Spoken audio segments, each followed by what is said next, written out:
بص يا عمده، بما ان احنا بنحب السمسميه، انا بموت في السمسميه. ودي بقى صحيه من غير سكر من غير اي حاجه. شكلها حلو جدا. بس لاجل الامانه متماسكه؟ اعتقد مش هتبقى متماسكه. انا متحمسه بس مش عارفه هتطلع حلوه ولا لا. هي دي لو طلعت متماسكه تبقى قنبله، بس تطلع متماسكه. هنجرب ونشوف هتطلع كويسه ولا لا. يلا بينا. كل اللي هنحتاجه في الوصفه بتاعت النهارده 8 تمرات نحطهم في الكبه بتاعتنا. طبعا هنكون نقعهم في ميه سخنه 10 دقايق، اقل من 10 دقايق. وموزايه تكون مستويه. نقوا موزه حلوه. مستويه عشان تدينا التسكيره. نقوا موزه حلوه. طبعا ده موز بلدي بتاع مصر عندنا، ده مش موجود في اي حته في الكوكب عندنا، بس طبعا هو مصر بتصدره كل الكواكب اللي حوالينا. بس بتصدر النيش. خش بس. انت بتشجعي بلدك، خلي بالك. لا ما اقصدش يعني، عشان هناك عندهم ناشف. وهنضربهم كويس بقى في الكبه بالهاند بلندر براحتكم. بصوا قوامها بقى عامل ازاي. بيوري جدا، بس يعني ايه، في شويه تكتلات خفيفه. وهنجيب 130 جرام سمسم اللي هم كوبايه سمسم يعني، ونحطه في طاسه سخنه عشان نحمره. عماد بالراحه. انت ليه بتحبي تجيبي السمسم ني؟ الصراحه بيبقى طعمه احلى. ما تجيبيه متحمر كده وسلز والدنيا جميله. كده كده كنا هنحمره. لا بس انا عايز اقول لكم على حاجه، احنا بنعمل السمسم في البيت اكنك ايه جايبه من السرجه، يعني حاجه كده جامده جدا. تعالى الطحينه بقى.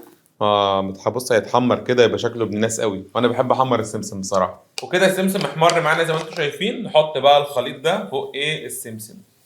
يلا بسرعه. ونقلب في السخان. هدي بقى النار على الاخر. ونهدي النار او نطفي عادي. هنفضل نقلب كده لمده دقيقتين. انا طفيت النار يعتبر. بس هو الطاسه سخنه جدا طبعا، وهي اصلا مش محتاجه سخونه تاني. وهنفضيهم بقى على ورقه زبده. بص في حته منها اتحمرت سنه زياده بس عادي. اهم حاجه نحطها على ورق زبده. انا ورق الزبده ده انا واثقه فيه فمش هدهنها. الورق الزبده عندكم بيلزق، يبقى حطوا له دهنه زيت. فريدي يا نرمين شكلها حلو اصلا، انا متشجع لها. بس هو مش ان فيها موز كده مش هتقعد. لا هي مش هتقعد، هي عايزه تتاكل يعني في يومها او تاني يوم بكتير. تتحط في التلاجة ما تتحطش خلي بالكم اللي يعملها ما يعملش كميه كبيره علشان بس انا شاكه ان هي ممكن ما تقرمش.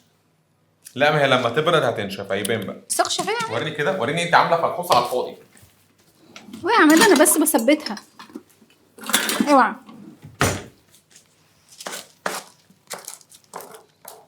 طب ما انت عندك بتاع مقدراني ليه اسمها ايه البتاع دي؟ سباتشولا. اسباتولا على رأي خالتك ام ساندي. سباتولا ايوه. لا سكرابر. اوعي ثواني اصبر. بديني فرصتي. بحس لما نبقى جوز عيال قاعدين بيلعبوا مع بعض. ما تقوليش عيال، احنا عدينا المرحله بتاعت العيال دي يا بنتي. بس يوه خلاص كده. شوف بذمتك كده شكلها احلى. ايه ده، انت هتقطعيها من دلوقتي؟ عشان لو نشفت يمكن ربنا يكرمها.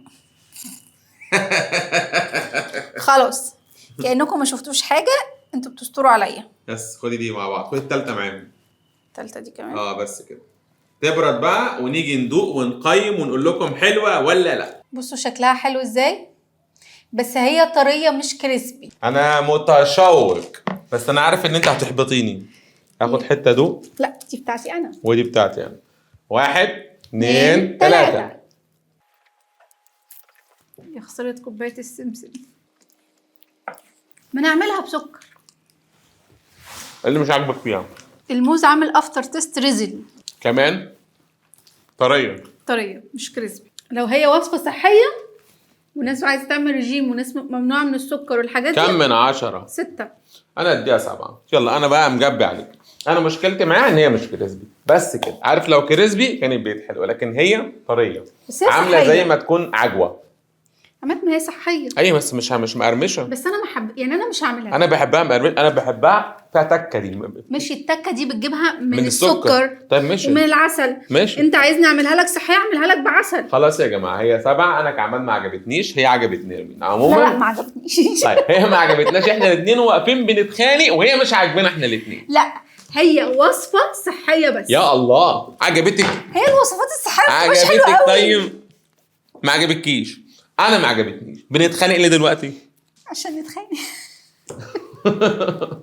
ده الفيديو بتاع النهارده. الترند اللي كان نفسي ينجح بس ما نجحش. ما تنسوش بقى تعملوا لايك للفيديو. عندكم اي فيديو تحبوا نجربه سيبوه لنا في التعليقات. واللي بيتابعونا من على اليوتيوب يعملوا ايه؟ سبسكرايب، ونشوفكم مع فيديو جديد. باي باي.